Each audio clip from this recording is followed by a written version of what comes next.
Hey guys, welcome to my second video. In this one, I've asked 3 people from different countries around the world to just share a little bit about themselves, their experiences, and how their country has been handling COVID so far this year.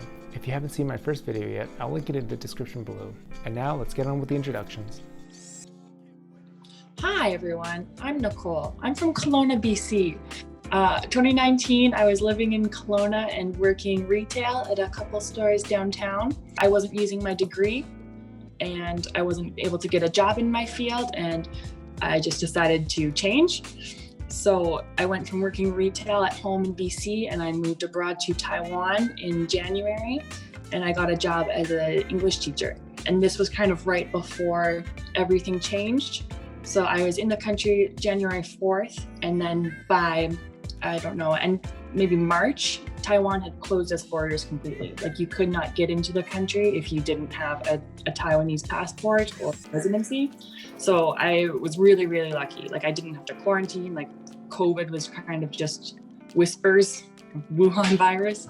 There wasn't anything in place yet. My name's Tom Slack. I'm English. Prior to COVID, I worked just on the outskirts of London. It's about an hour's drive away from me, so I did an hour's drive each day down to a job where I worked at a software engineering for a company that did travel insurance for people who have pre-existing medical conditions. That's changed a little bit because people aren't doing a whole lot of traveling during COVID. I play WoW as a hobby. I play various video games. I followed rugby. I follow a variety of sports, Formula One, cricket. My name is Bernardo. I'm 24 years old and I currently live in Rio de Janeiro, Brazil.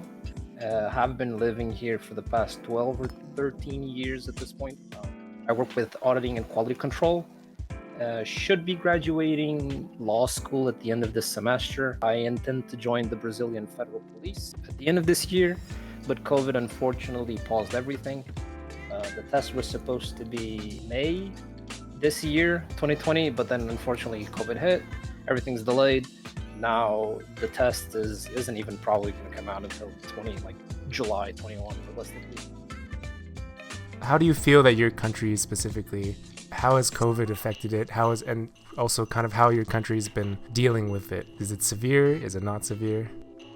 I think our total cases is up to 1 million now as of this next lockdown. Oh, like total confirmed since the beginning? Yeah, which is a decent number, and that's obviously only confirmed. I think it's been reasonably severe. It hasn't been apocalyptic levels, but it's certainly been concerning. I don't think we handled it the greatest. I think we're reasonably solidly in the middle. It's not like we're America, but we're also not Thailand or anywhere like that, or New Zealand. That handled it really well. Our government was a little bit slow in reacting.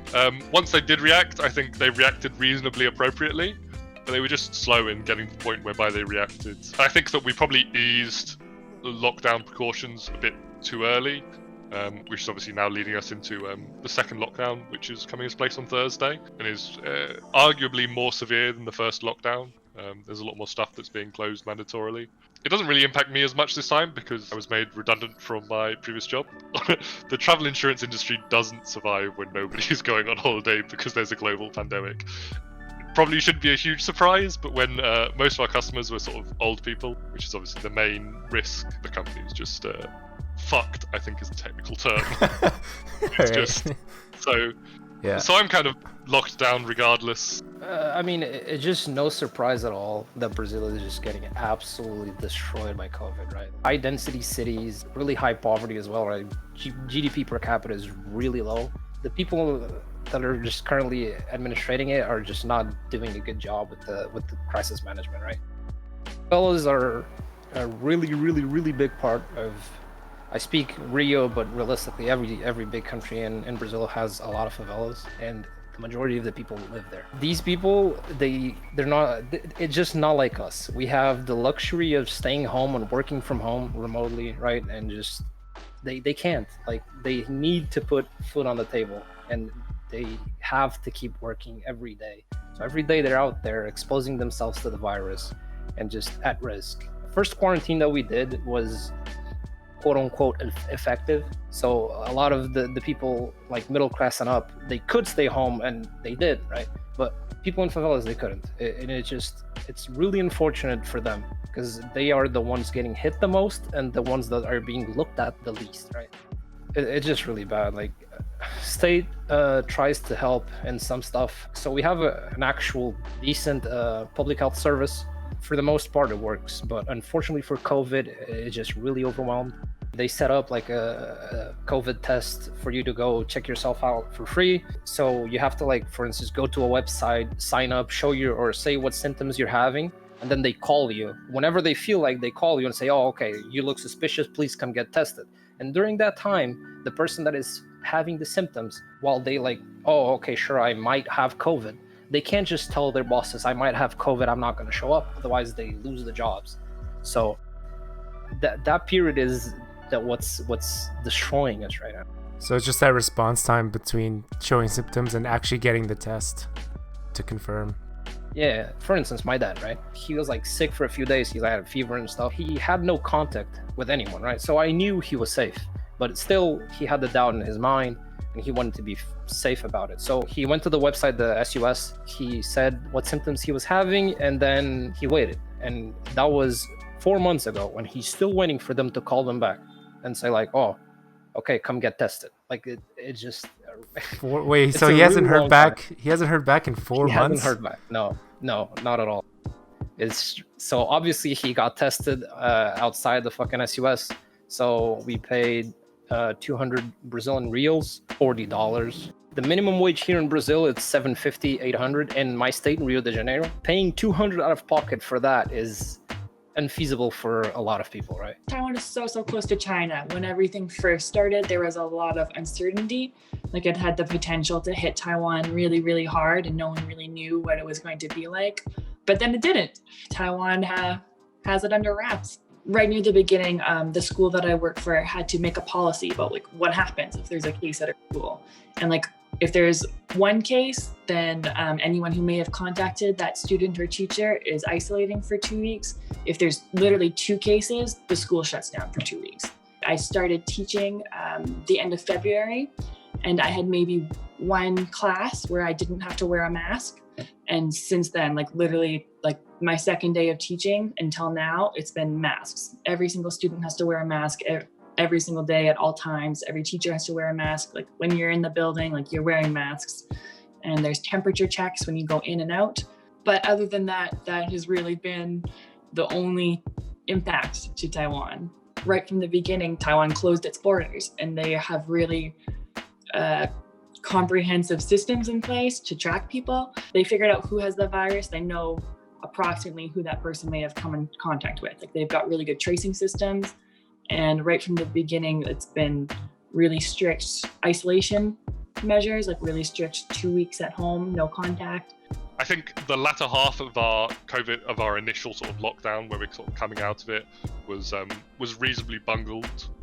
So there were some really bizarre decisions made by the government. So there was stuff like a curfew, so people could go out to the pub and socialise at the pub, but then there was a curfew at 10 o'clock, so the pubs had to close at 10 o'clock. But obviously, COVID kind of doesn't give a fuck about the time, so it doesn't matter whether you're socialising before that. There were certainly some rather odd decisions that were made. There was a scene in London where basically the bars closed at 10 o'clock, and it just resulted in like a huge mob of people out in the streets playing cricket. They're all drunk, just playing a random game of pickup cricket in the middle of some London street. That's been particularly ridiculous. They keep making these rules, so like we're going to go into lockdown a week from today or something, or masks are going to be mandatory in 7 days. But if you think it's necessary, shouldn't you just make it mandatory as opposed to in like a week? It's going to be interesting back in lockdown, that's for sure. I mean, it's getting better. While the numbers are still really high, they're slowing down a bit. The thing is, like, this is just wave 1 still, right? You look at every other country, Spain, Portugal, they're getting hit by wave 2 at this point because people were too relaxed. I was in Portugal for a month during like May, July, and I already saw that. When I was there, I was like, people give no fucks about the virus. Like, they're tired. This is going to come back to bite them. And suddenly it did. So I know it's going to stay a while, but I just want people to be safe at this point. They've started to reopen their borders now. Like, you can come into the country if you aren't Taiwanese, but you have a work permit. So I know some people who have got a work permit and then entered the country and have told me about what it's like. And like, it is strict. Like, there are police officers that check in on you to make sure that you're staying in your house. Like, they track your phone. Like, it's very Like they're not messing around. But that's why Taiwan is so chill. Like I go to cafes all the time. I go to restaurants. Like there are concerts happening. Like my friends just went salsa dancing last night. Like there's events all the time. Like it's very, it doesn't feel scary. It doesn't feel like there's a risk when you leave your door. That's great to hear, yeah. So like pretty much everything's going on as normal, just with some masks and stricter policies in place, then you'd say? Yeah, and even like the mask wearing for Taiwan isn't even so out there. Like people have been wearing masks for a while, not on this scale, but people wear masks when they're sick, like as a courtesy. For a while it was like mandatory on public transit, like mandatory. They're relaxing it in some areas, like you're allowed to eat on the high-speed rail again. Like you weren't allowed to eat before because that meant you had to take your mask down. I think there is a really big cultural difference where people are willing to wear masks for the betterment of the community, and they're also more accepting of government controls to make it happen, like the border restriction that happened so fast, or the contact tracing. Like people are much more open to that. Similar to my first video, I asked everyone like what one piece of advice you'd give to people watching is. What would that one thing be from you? Probably to kind of just focus on yourself. It is tricky when everyone's locked down and there's nothing you can do and there's nothing you can go out, and it just feels like the world has changed for forever. Keep yourself sane. If there's hobbies you can find, if there's stuff you can do, if there's stuff that it keeps you entertained, keeps you sane, because it is, as weird as it is stressful just being at home and not having anything to do. It's so different from how people's lives were before it that it does impact people. So focus on yourself. If there's games, movies, books, videos, stuff that just keeps you ticking along, then you do what you got to do. Yeah, no, I have got some advice. Move to Taiwan. That's good. I mean, if you're allowing it, you know, I would consider that. You know, it's not a bad one though. Yeah.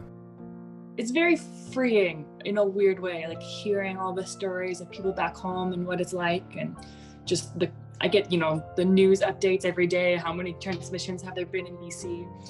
And then just the total normality of my life. It's very kind of surreal. Like I feel like I'm in a different world than everyone back home. Yeah, you're just kind of like a bystander, like way out in the distance, kind of watching everything. I've been, been exercising myself outside, always with the mask on. It doesn't matter. Like while we're obligated here to use it, a lot of people don't. You really need to go exercise. Mental health is really important, and exercise should and will help with that. If you're gonna do it, don't forget the mask. It's just a really important part about COVID and why it's coming back wave 2 to bite a lot of people. It's just a lot of people are getting tired of COVID. They just can't anymore. It's been here for a while, and realistically it's going to stay until end of 21 probably. Just because you're tired doesn't mean COVID is gone. Sure, your whole family is relaxed. They're going to the gym, they're going to the shopping, it's like to the mall and stuff. And just because they're not getting it doesn't mean it's not out there. So just be careful. All right, thank you everyone for watching, and I definitely appreciate it if you made it this far in the video already. I don't really have much to say here this time, so I wish everyone a happy holiday season and a great new year, hoping that 2021 brings some positivity to all of us.